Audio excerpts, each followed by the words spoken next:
All right, hello. Thanks for tapping in with Sia. I'm kind of multitasking here, so bear with me.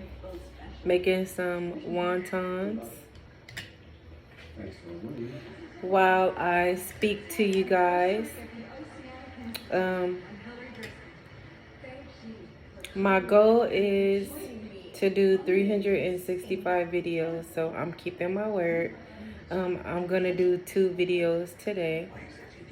So this first one, I wanted to talk to you guys again about um, changing your feelings and emotions,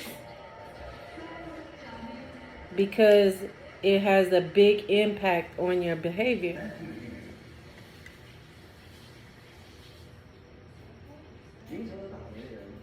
So when you think about certain things, right, and you have certain thoughts, again, that impact behavior, so that wellness and that healing process, when you think about that, you have to first ask yourself, this is how it looks.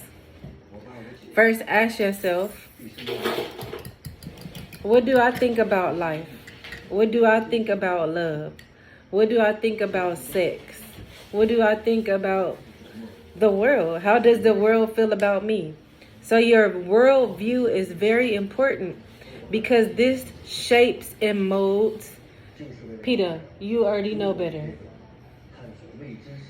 This shapes and molds your thinking, which has a direct impact on your behavior, and then how that behavior and thinking leads to the consequence, and so forth.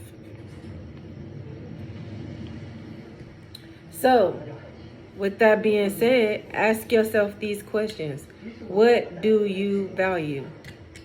What holds value to you? What are your morals? What are some things that you grew up believing that helped you in life? What are some things that you grew up believing that hurt you in life? So we want to take a look at those things. Are these things limiting us? Do we have a limited belief system? Do we have a belief system that makes us shrink and get small? Right? Certain communities make you feel like, hey, I don't belong here, or I don't blend in here just because you're different. Sometimes, to a certain extent, do you believe it's good being different? But on the other hand, sometimes is being different hurting you at that time?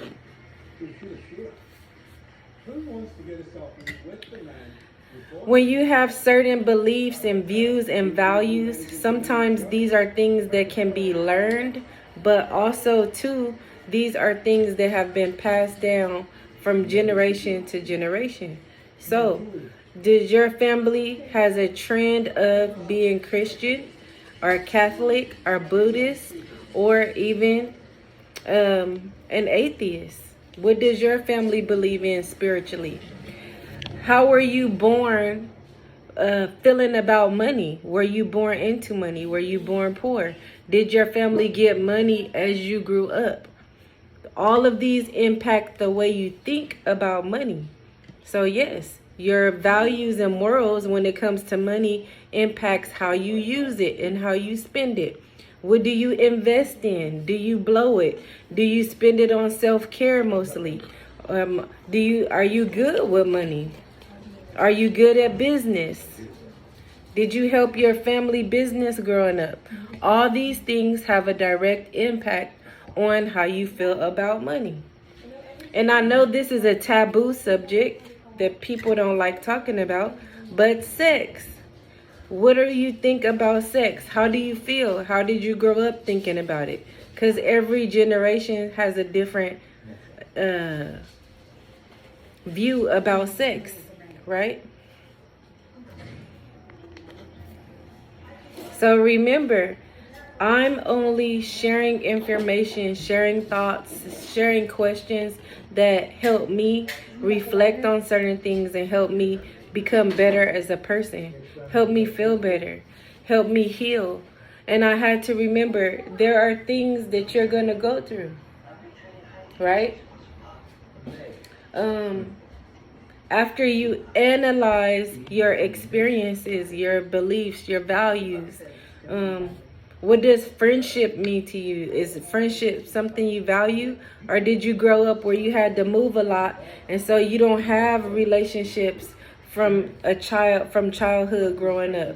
All of your friends or you met within a few years of working, you know? So people's view of friendship may be different from others. Sometimes people don't take it serious. They think, oh, I only have associates. I don't want real friends because they hurt you or they do this or that. Sometimes it could be true for, you know, people dating outside of their race. Some people don't like it for whatever reasons.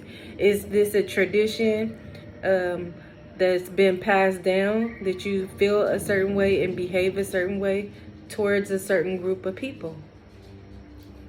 So again, this is a part of the healing process and wellness process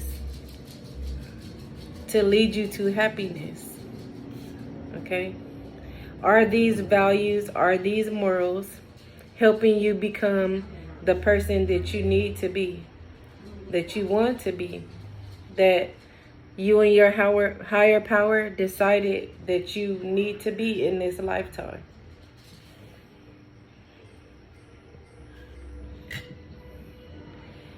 If you're not growing as a person, going to church, going to school, or whatever you're investing your time and energy in, if you're not growing in any area of your life, financially, mentally, physically, spiritually, then you don't belong there.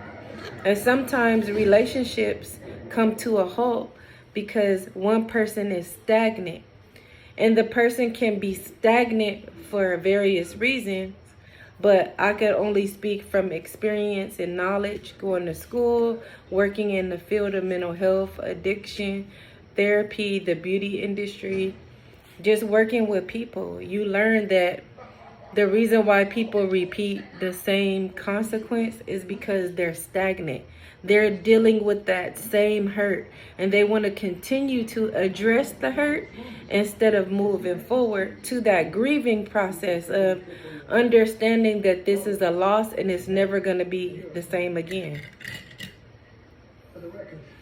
We grieve over not being able to have access to people how we want and how people can't have the access they want to us anymore.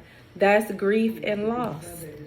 Grief and loss over, well, I lost my job, so now I don't have good health benefits and insurance, and I lost my job, and so I can't eat healthy. Now I'm eating a cup of noodles, and now my blood pressure is high. But hey, that's the only thing I could afford. So do you see how your economic status affects your physical body, which then you start feeling depressed? So now you're going to be wondering, hey, what could I do to help this situation?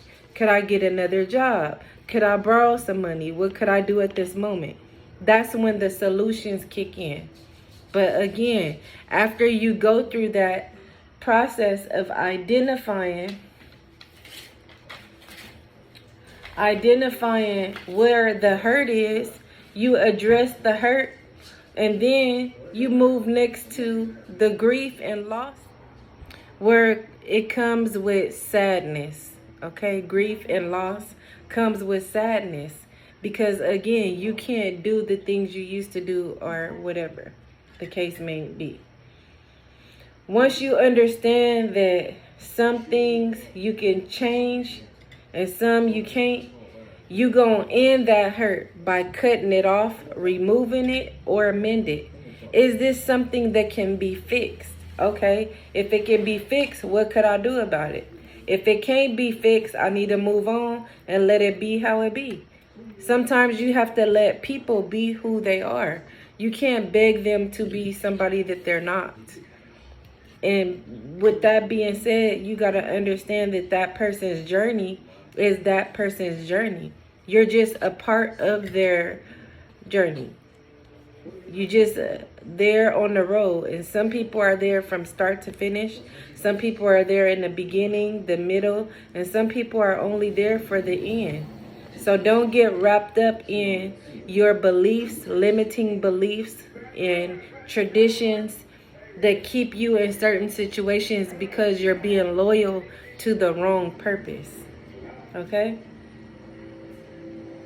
So then, after that, in taking consistent action, and being consistent in tending to that hurt, but not staying stuck in that hurt, understanding that, hey, this could be no more. This situation, it will never be the same.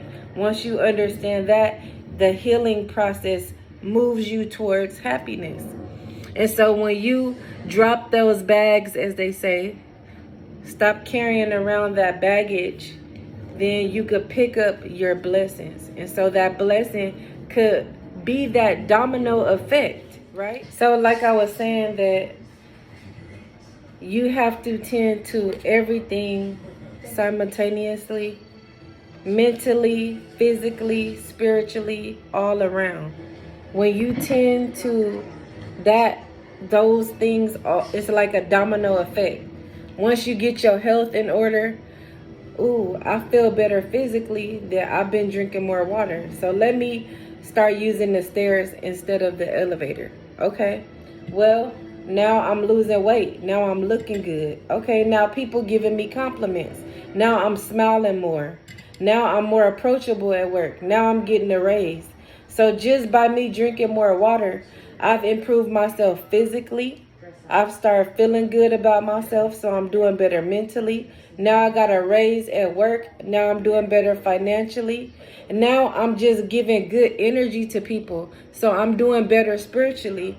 And now since I'm feeling good, maybe I want to practice more self-care and self-love. How does that look? What does real happiness look like to me?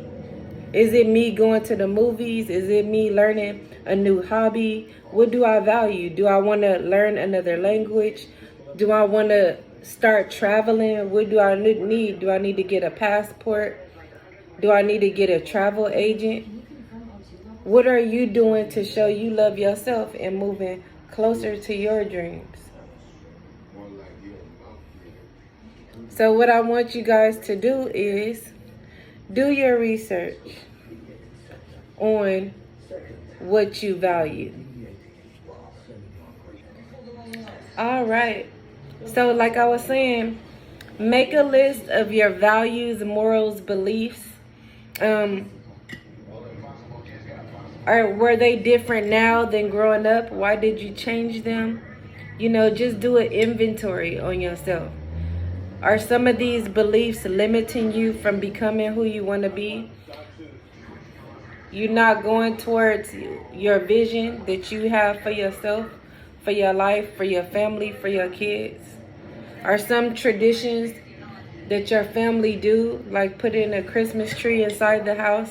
I know some people don't do it, but I still do it because it makes me feel good thinking about memories of decorating it with my family and my siblings and my grandma and my mom and dad. Those are good memories for me.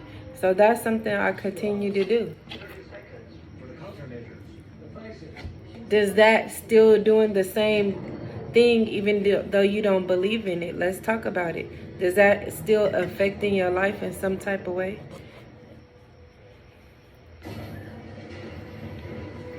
Tell me what you think about that. How do you feel about that? Well, I just want to say thank you for tapping in with Sia. Feel free to like, comment, and share. I hope this video resonates with you, and I hope you was able to get something positive. I hope that I was able to leave a pleasant, a happy footprint in your life. I hope that this video, you could share it with someone and get to loving yourself. So thanks again for tapping in with Sia. Like, share, and subscribe. And till next time, wellness plus healing equals happiness.